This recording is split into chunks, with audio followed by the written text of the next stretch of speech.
So here we are. Yes. So welcome everybody to the weekly sleep clinic, and we have a wonderful special guest, Mike, joining us. And the reason I have him here is because he values sleep. So please talk a little bit about yourself, Mike, and then I'll ask you questions. Okay. I'm one of the people that when the real Father Christmas can't get to visit someone's home or to help with meeting at the company or the corporate Christmas party, I'm one of the guys that he said, well, you've got a big belly and a beard and the right mindset. Can I get you to come and do it for me? And of course, I said yes. But the thing is, for that job, you can't do it when you're tired. Imagine you're coming to someone to home visit and you're talking to the children, and really and truly, you just want to be in bed. I often find myself wanting to be in bed. And that's really, I guess, a little bit about me. I'm very busy in December, less in November, and not too bad the rest of the year, apart from doing admin about that, which can put you to sleep, can't it? Doing admin. Yewande, you said you wanted to ask some questions. Yeah. I'd love to ask you some questions. So the Oh, first excellent. question I wanted to ask you is, why do you think sleep is important? Why do you value sleep so much? Well, I Touched really on it, value but sleep. Sorry. you touched on it, but I wanted you to please expand. Yeah, okay. What I find is if I don't get enough sleep, I just don't work properly. I can't relax. I can't do things the right way. I used to commute when I was back working in an office, and it meant I had very long days. And by the time I got home and had an evening, I wound up possibly getting 4 or 5 hours sleep at night, but day after day after day. And it got to the point where I'd be sitting in the office, perhaps in a meeting or perhaps just at my desk, and people would be saying, wake up, and having to jerk me about because I was actually drifting off at work.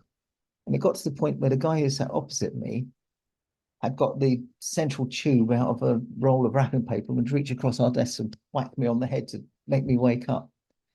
And I started saying, well, I can't afford to have a full evening when I get home. I have to get to sleep sooner. And got up to sort of 7 hours a night, and it was much, much better. Um, so really, sleep is something I really value. And if I'm not well, my cure for any illness is take to bed and sleep.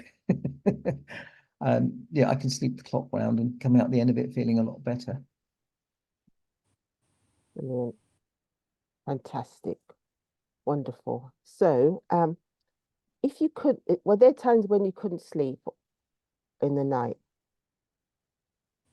Not really, no. The This last weekend, a few weeks ago, I had a tumble on the Isle of Arran and broke. I think I've broken a toe. I haven't bothered to Oh, have it X-ray, but it's all swollen. But at the last weekend, I hadn't been drinking enough, I think, and enough water, everything's that piled is up. water. Yeah, absolutely. You really have to stay. I've lost the word I want to say, meaning you've had enough to drink. Hydrated. Hydrated, thank you. The word just went away.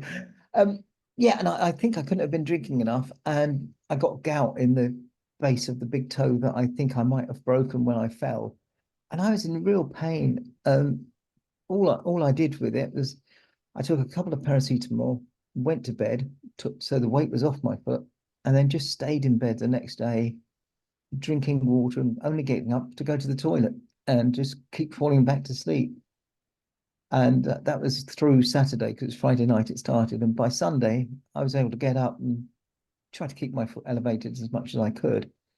But the pain had gone. The swelling was back to the swelling it had been before. I can't say the swelling is gone. It's still there, but not as bad as when the gout was working.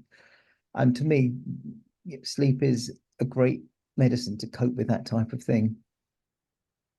Brilliant. Wonderful.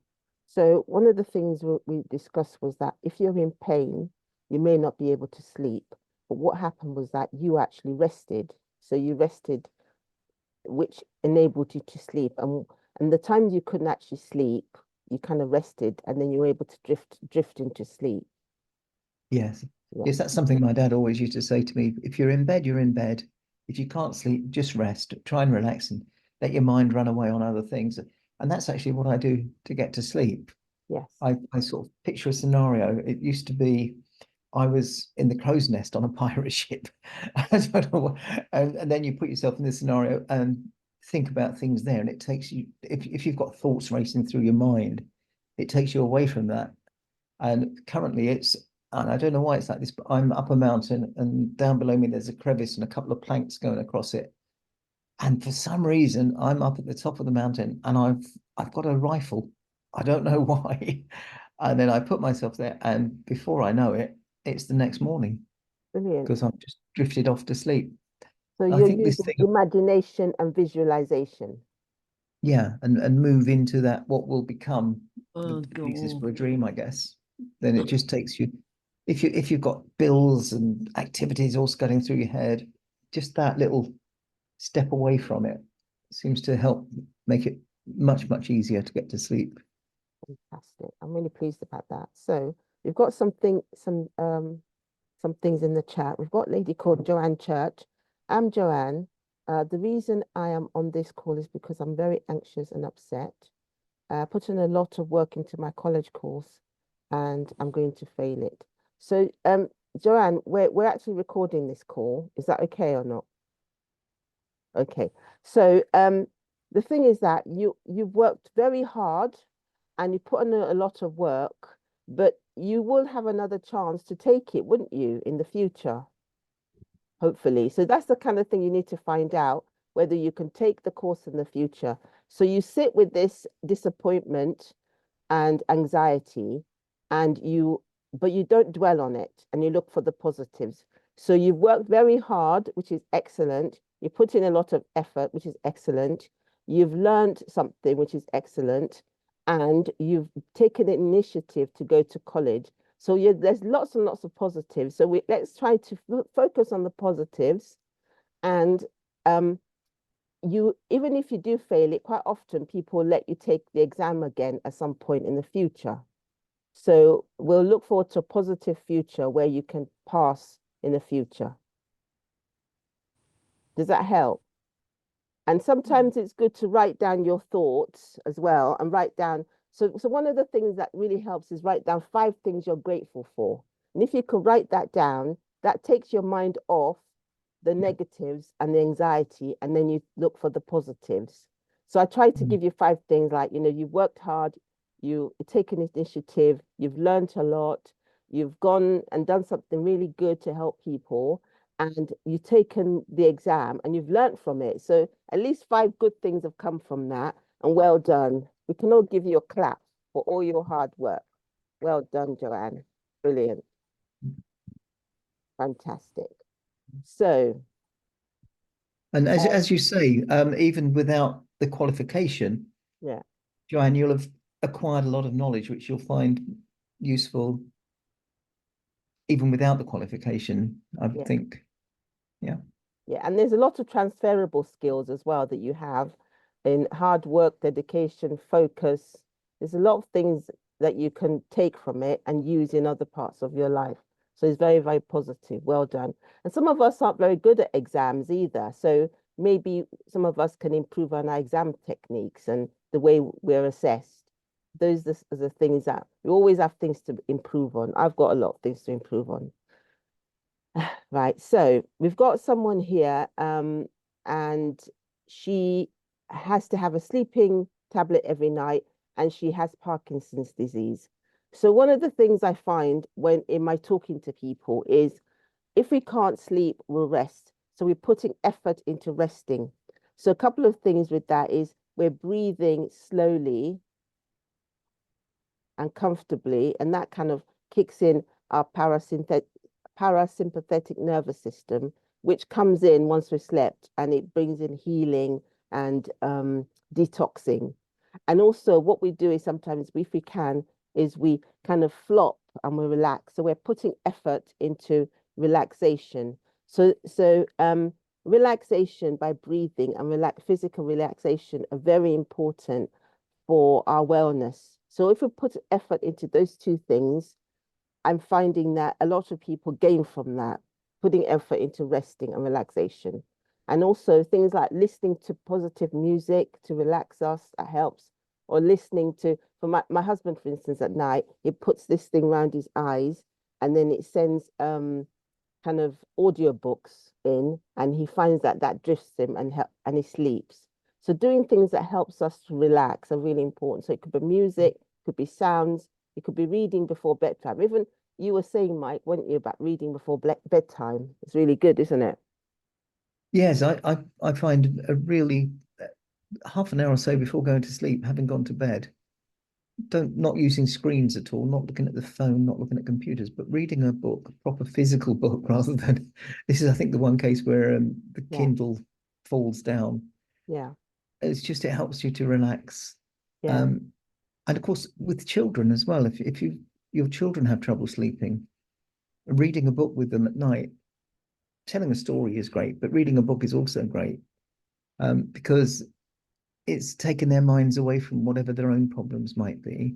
Mm, And it also, I mean, it's really constructive. It helps with your bonding together and it helps them to learn to read and about the pleasures of reading because a lot of formal education these days, it's the mechanics of reading.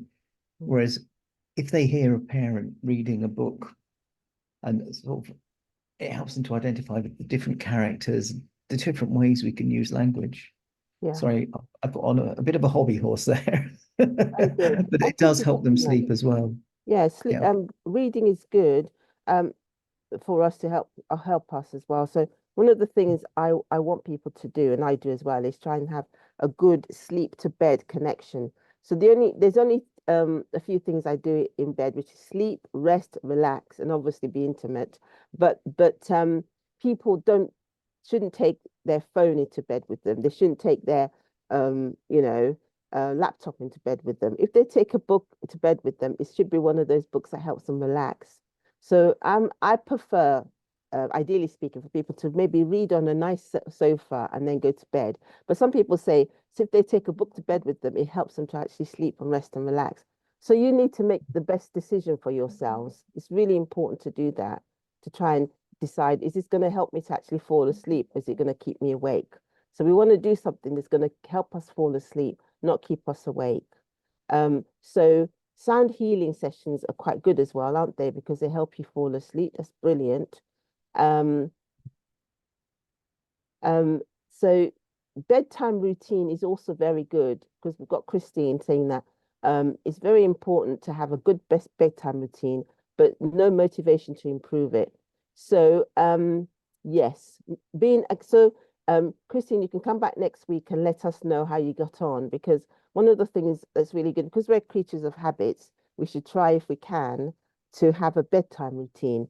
So what works for you? So it could be drink. So usually I tell people try not to drink anything 2 hours before going to bed. I know it's a long time, but I try and make it an hour and 2 hours depending if I'm going out or not.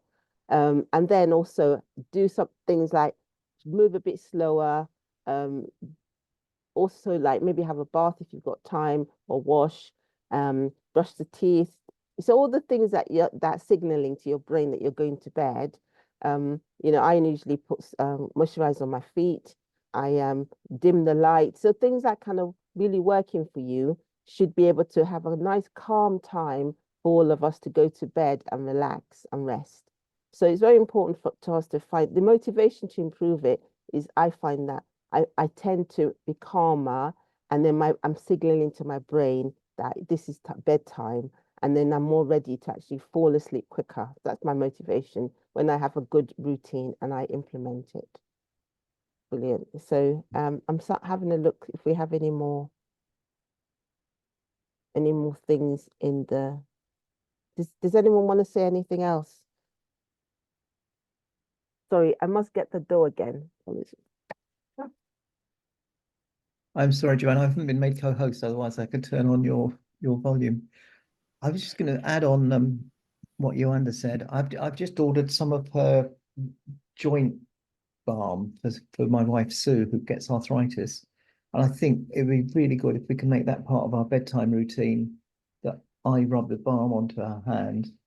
And that will help her to relax. And it can be part of the routine that will help me know this is bedtime, this is relaxation time. Would you say that was right, Rwanda, or do you think I'm talking Yes, nonsense? I agree with you. So another thing I do is I usually spray something on my pillow as well, just before I sleep. So I know it sounds a bit weird, but it's a citrus spray because I don't like lavender on my bed, but people are different. So that signals to me that it's nearly bedtime and I'm about to go to sleep. We've got a raised hand. Please go carry on.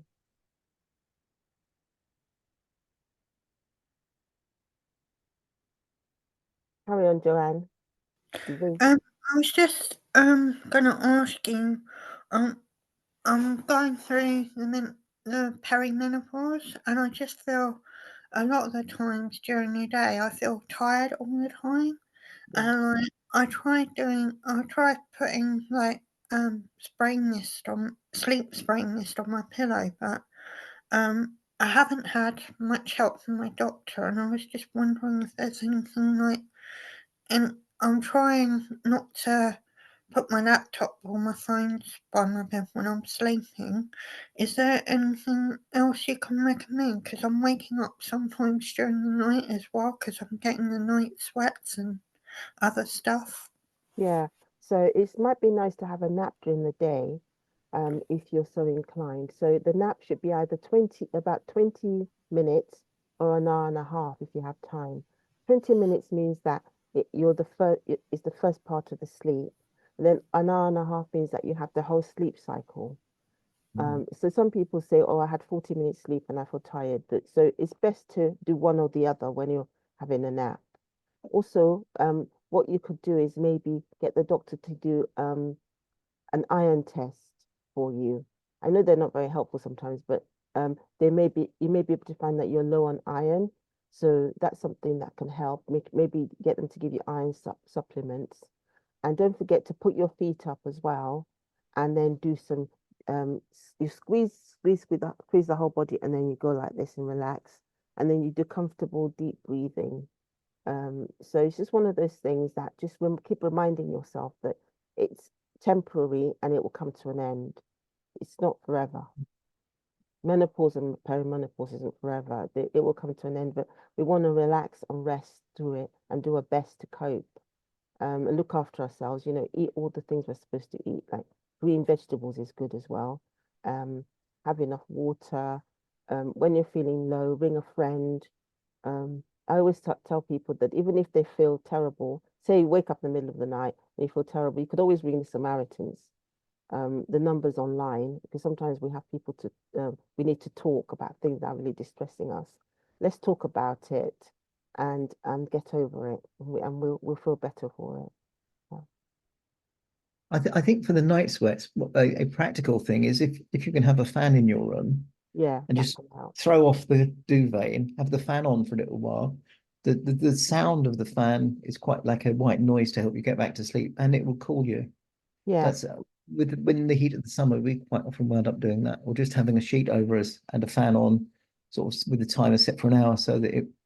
But you might need it on at a specific, when the heat wakes you up.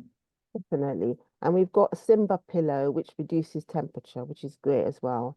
And quite often some of my friends will have a ice knit to cool them round a towel, and they take it and they put it on them and then put it down again. But obviously, you want to disrupt sleep as little as possible, but try and work out what works for us to help us relax and rest and and when we wake up in the middle of the night, that's something people talk about as well.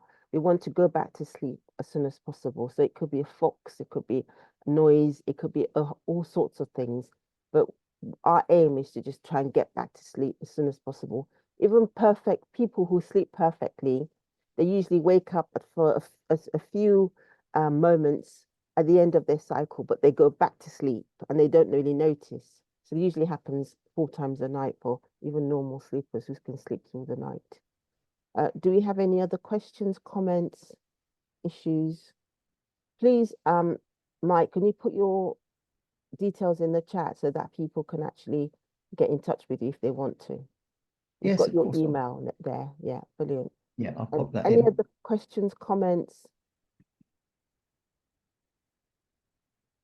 Thank you so much for attending. I hope you find this useful. I'm hoping it's something that we can make ourselves accountable. You're very welcome to come back next week. As I said, it's Tuesday at 1 o'clock.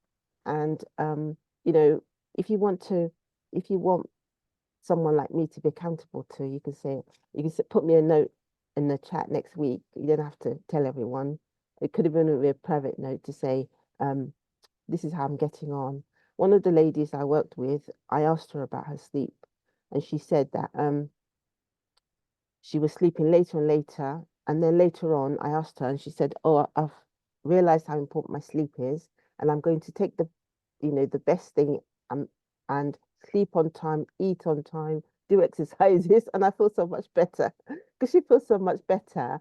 She was able to go out. I mean, we had that session on forest bathing with Robert Fisher, and he talked to us that if we go out in any open space, it helps us sleep better. It's really amazing, isn't it, that that happens? So yeah, I've recorded that and I can send that out to people if they want me to. But it's one of those things that's amazing. So next week, I'm not sure what I'm going to cover, but because I try and play it by ear. We usually have a guest every month, so we have another guest in October, and my aim is to get everyone to sleep, rest, and relax better. Because when we do, we feel so much better for it. So everyone, you've got Santa Mike's information in the chat. If you have any more questions, if you have any gigs you want to send him on, and he's also written a book as well. So if you want to check out his book, he's written. So can you tell him about the book? You tell people about the book you've written, Santa Mike. Perhaps our mute would help. Yeah, I've written 3 children's books. Santa and the Gingerbread Man, Santa and the Lighthouse, and Athol's Wonderful Christmas. I've written them under the pen name Henley Santa. I've got a 4th one in the works at the moment about the 3 little pigs and Santa. I'm quite enjoying that. But I have done some ebooks, short ebooks on the benefits of showing appreciation, whether it's in your family, in your school, in church, in business, or in local community. I think not enough people show appreciation, and it's a wonderful, wonderful thing to give people, even if it's as simple as just a thank you. That was really helpful. It's appreciation is a great thing, and yeah, brilliant. my books are lovely to read to children at bedtime. Fantastic. Not that And once a month. what age group is it? The children's books, I think, would be reading to them from about age 3, and for them Okay. to read themselves probably from about age 5 or 6, depending on how quickly they pick up reading. Yeah. But the other thing is, of course, children, if you're reading to them, eventually they'll be able to read that book, even if they can't read, because they know when we see that picture, this is what we say. Yeah. I used to It's read to my boys helping. as well. They loved it. Yeah. Yeah. Now they're old enough to read to themselves. They're in their 20s. Olga's got a hand up. Yes, I would like to ask, my problem isn't feel asleep. I could feel asleep at evening, at night start, but at 4 o'clock morning, I always awake. And this is the problem because after 4, sometimes I couldn't get asleep more. And it's too short time for me. And I feel tired all day after that. What shall I do in this case? A very good question. So is it regular then? Yes, it's regular now. Okay. And is there any reason, do you think? Oh, I don't know the reason, because of course there is something and some anxiety and worrying, but it's continue. This is yeah. Okay. So one of the, as I said before, what you want to do is you want to squeeze your body. I know it sounds counterintuitive, but squeeze the body and then relax so that you're relaxed. And then you want to breathe comfortably. And then you want to tell your brain, which I do. This happens to me a lot as well. I wake up at 2 o'clock in the morning and I get, oh no, but what I try and do, I'm doing it more and more, is I squeeze and then I relax. So I'm relaxed. And then I breathe. Yes, I did it breathe exercise always when I Good, wake up at this, good, but it good. doesn't help me No, really. right. So it's practice. So what you do it and you keep doing it and you find, because it takes 3 weeks to form a habit, but you keep doing it. You don't stop. And because I've been doing it, I'm finding I'm falling asleep um quicker. So before it, I don't like looking at my clock because I find it distressing. So I don't look at my clock, but I'm finding that I'm sleeping quicker. So in my mind, I know I'm sleeping quicker. And then I tell my mind, if you don't sleep, you rest. If you don't rest and if you don't sleep, don't worry because you're lying there and you're safe and so I've got 2 alarms next to me and I don't get up until my alarms go. So what you do is you say to your brain, if I don't rest, if I don't rest, I'll feel tired more. So I'm going to stay in bed. I know it's hard until my alarm goes off. So you decide what time your alarm goes off and you stay in bed until that time, resting and breathing deeply. I know Yeah, it's difficult, but if you do it, and I've done it, I know I find I'm not as tired. I'm not falling asleep at 4 o'clock in the afternoon or 3 o'clock in the afternoon, and I'm not tired. I can stay until my bedtime. Do you want to try that and let me know how you get on next week? okay, I will try. Yeah. But it's the other problem that because I have a few time go to toilet for peeing. Yes. It's mean it starts in this time from 4 to 6 o'clock. Yeah, Yes. it's So there is some I understand. But you know what I said? Try not to drink or eat anything 2 hours before you go to bed. I doing this 3 hours before I go to bed. So you don't Three drink hours, or eat yes. anything 3 hours before you go to bed. Yeah, I did it 3 hours before go to bed. Very I good. stop eat and drink at 8 o'clock at 8 o'clock evening. Yeah, That's 8 good. p.m. Yeah, That's good. So but it doesn't help. It doesn't help. that's okay. Yeah, That's all right. So what you do is when you need to go, you want to go to bed and sleep as soon as possible and rest. So you've gone, say you wake up at 4 o'clock in the morning and you need to go to the loo. Make sure everything's clear so no one falls over. And then you go back to bed and then you go, let's try it. You go, you squeeze your whole body and then you go like that, rest. And then you're deep breathing comfortably until your alarm goes off. yeah, Rested. And because you've rested, you should feel better than if you didn't rest. Does that make yeah. sense? Yeah? Yes, of course. I need only till 6 o'clock. I don't need more even Good. because all my life I didn't sleep long time. I sleep always 6, 7 o'clock. In this case, I need at six at minimum to have sleep Yes. till Yes. 6 o'clock morning. Okay. Yeah, So you stay in bed until your alarm goes off at 6 o'clock. And then if you need a nap during the day, if you're tired, do 20 minutes or 1.5 hours during the day if you're tired. But yeah, otherwise, rest. The most important thing is resting, breathing and resting. Those yeah, are when we do that, we feel better because our body is resting.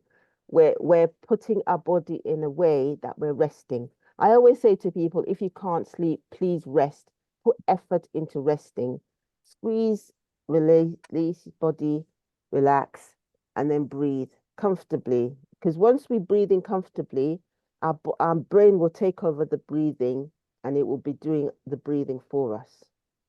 Does that make sense? yes, yes, Thank you. yes. But I listen another opinion that if you tired physically in the daytime, it means you work in garden at home and the better you sleep. And Yes. you said opposite. I have to rest more.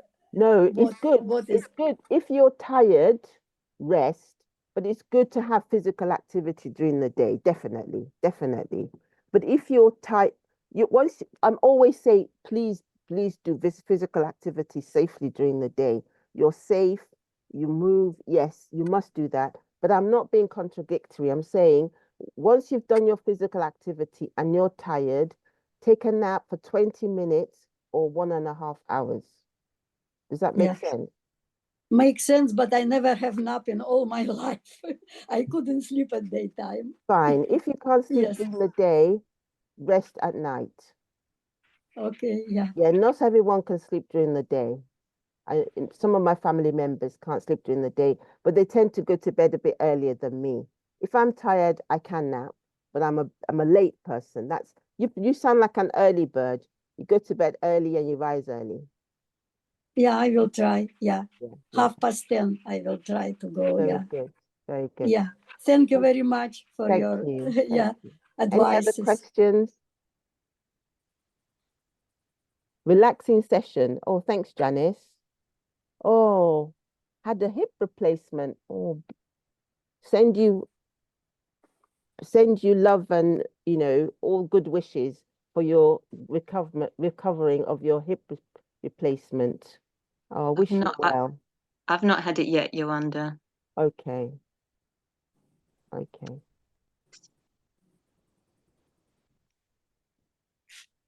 Yeah. Okay. Hopefully things will improve once you get it and once you've had that. Because I know people who've had it and they've recovered really quickly. Yeah. Yeah. Yeah. Okay. I'm glad it's been a very relaxing section for you. Does anyone have any other questions or comments? I hope you've got what you wanted from this session because I want it to be something that helps us to sleep, relax, and rest and feel better for it. And also come back next time and feel, you've had some sort of accountability. Oh, we've got another message at the bottom. Thank you. We'll see how the week goes. Yeah, we'll see how the week goes. Hope to see you next week, everybody. Thank you so much. If you have any other questions, comments, please put them in the chat. I was gonna ask if anyone wants any of the information. I can send you some information, some tips. Otherwise, I look forward to seeing you next week or out and about. Thank you so much And for it's on joining. Tuesday. Yeah, it's on Yeah, Tuesday next it's week. on Tuesday at 1 o'clock next week. Yeah. Yeah. Yeah. Thank you. Thank I'll stop you. recording now. Thank you. Thank you.